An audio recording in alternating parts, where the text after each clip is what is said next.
Olá, bem-vindo ao Melhor e Mais Justo, que é esse espaço para a gente debater temas importantes para o país, ajudando a qualificar o debate em questões que tocam diretamente a nossa vida individual e coletiva. Uma decisão da Câmara dos Deputados atira impossibilidades de construção da cidadania e de uma tão necessária cultura de paz. As regras para o porte e a compra de armas de fogo no Brasil podem ficar mais brandas com a aprovação em comissão especial do texto do deputado e relator Laudívio Carvalho, do PMDB de Minas Gerais, que propõe mudanças no Estatuto do Desarmamento em vigor desde 2003. No país, morrem cerca de 115 pessoas todos os dias vítimas da violência armada. O projeto ainda precisa ser aprovado pelo Senado para ser encaminhado à sanção presidencial.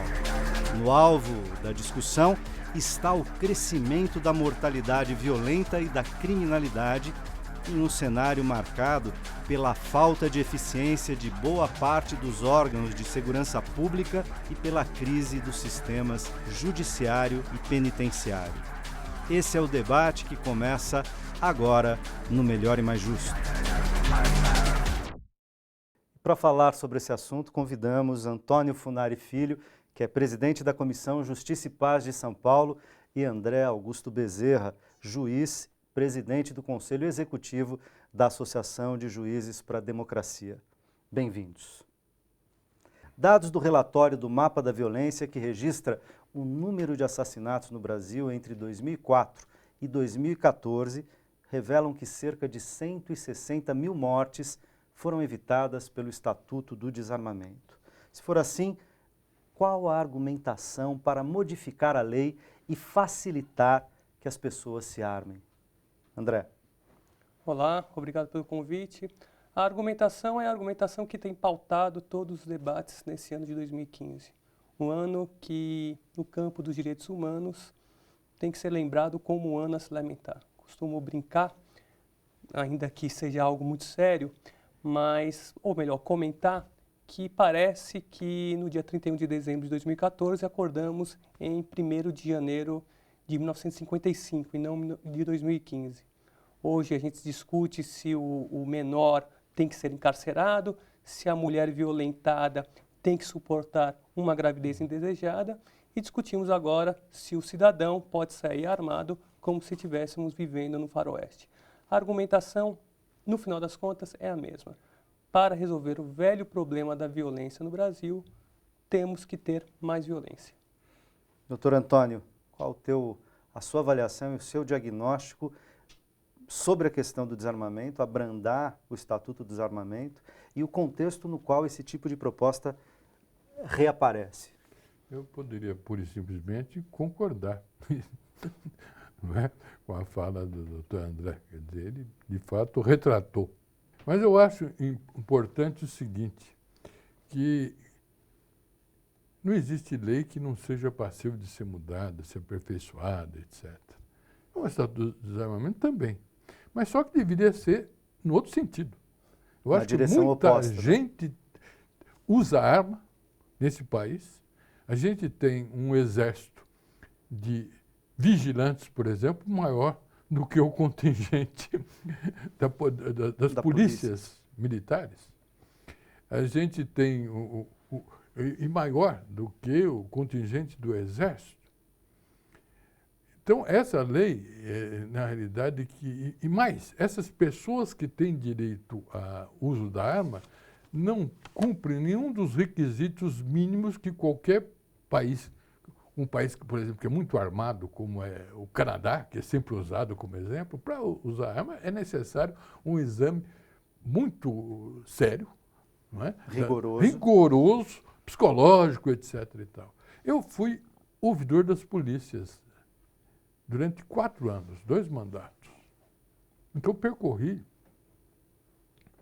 o Brasil, porque eu fui presidente do Fórum também dos ouvidores de polícia. A ouvidoria de polícia é um cargo, no caso de São Paulo, da sociedade civil. É escolha em lista tríplice, o governador escolhe um dos indicados para a sociedade civil, que são as entidades de direitos humanos, são 6, 2 da OAB, um representante do Executivo, outro do Judiciário, outro do Legislativo. São 11 pessoas que escolhem. É o único conselho em que o governo só tem um em 11 que faz essa lista. Então, essa questão do uso da arma é muito preocupante. A gente tem um problema da letalidade da ação policial. Quando se fala de letalidade da ação policial, eu estou falando de gente que é da Polícia Militar, que é preparada, que tem um curso, que tem exames iniciais, não é? Psicológico, exames de condição social, etc. E tal. A gente está propondo que esse exame psicológico seja feito todo ano, porque é uma atividade policial, atividade de quem usa uma arma. Deve ser monitorada sistematicamente. E a pessoa precisa verificar se ele está em condições psicológicas disso. Até porque as condições mudam ano a ano, né? No tempo. Quando você pega a questão dos vigilantes, é um absurdo. Você faz o curso de 1 mês, tem direito de usar arma. 2 meses ele pode trabalhar como guarda de caixa forte ou de caminhão forte. Então, de fato, é necessário mudar a lei de armamento, mas no outro sentido. Na direção de criar mais controle. Controles, não é burocracia, é coisa concreta. Tem que ser eu não digo que... Em alguns lugares, isso é um aspecto. Tem o outro, é o seguinte, eu costumo usar... Não, é o direito humano à segurança. Direito à autodefesa. Direito humano tem que ser para todos.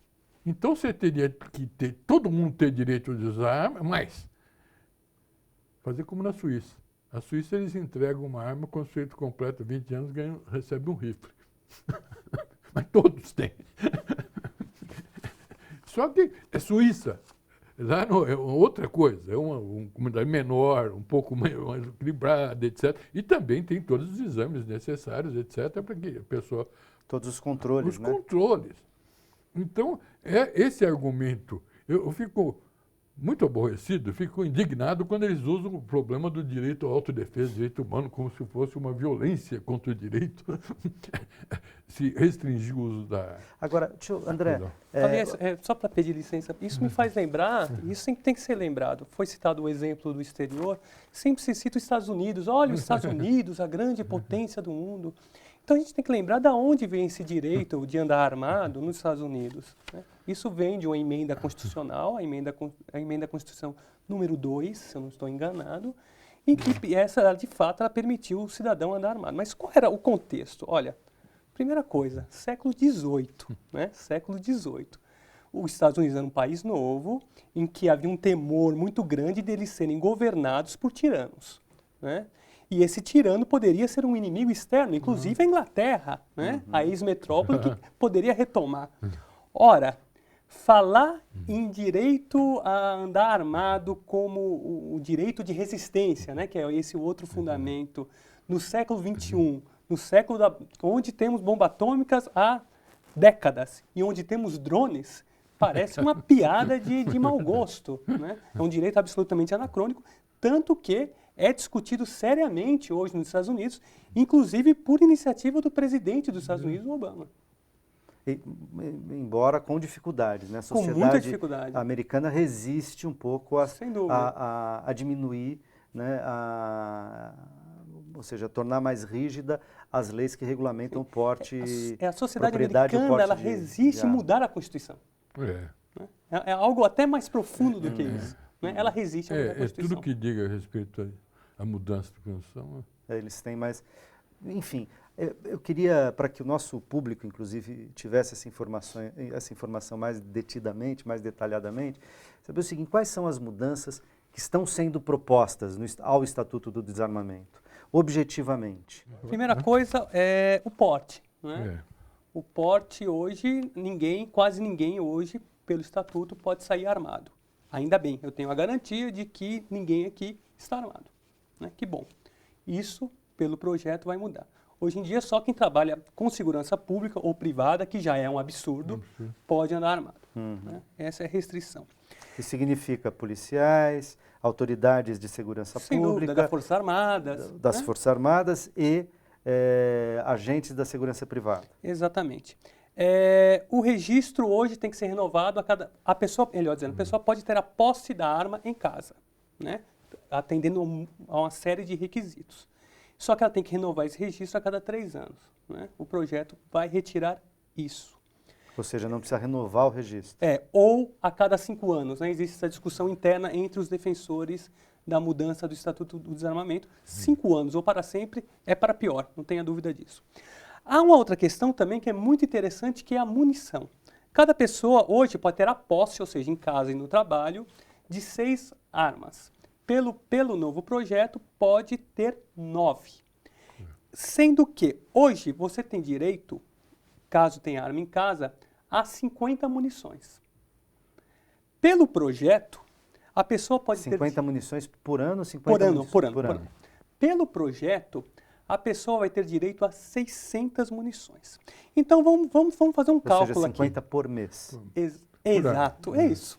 Mas vamos fazer um cálculo até mais interessante, porque o argumento é a legítima defesa, né? Se defender dos bandidos, da violência estrutural que existe no Brasil.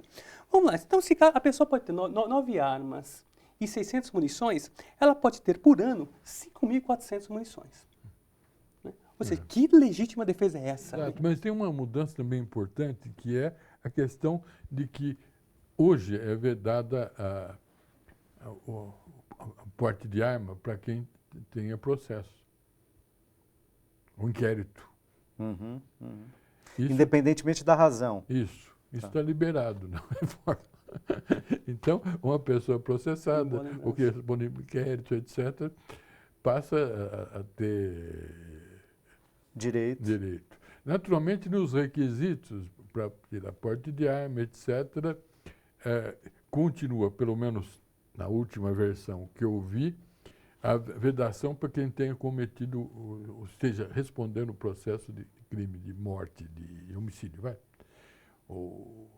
Mas isso significa o seguinte, que a pessoa que processada pode tirar licença de arma, coisa que não pode hoje. Ou seja, todas as mudanças são para pior objetivamente, para pior. a não ser em termos de abertura, de favorecimento aos negócios com armas de fogo no Brasil. Sem dúvida nenhuma. E muito possivelmente o interesse próprio até do legislador, de legisladores. Sem dúvida. O que se quer, na verdade, ao que parece, é uma população armada na rua. É isso. Muito bem, a gente precisa fazer um primeiro intervalo, mas daqui a pouco a gente volta discutindo as razões que levariam os parlamentares a defenderem algo que nos parece tão fora de propósito nos tempos atuais. Até já.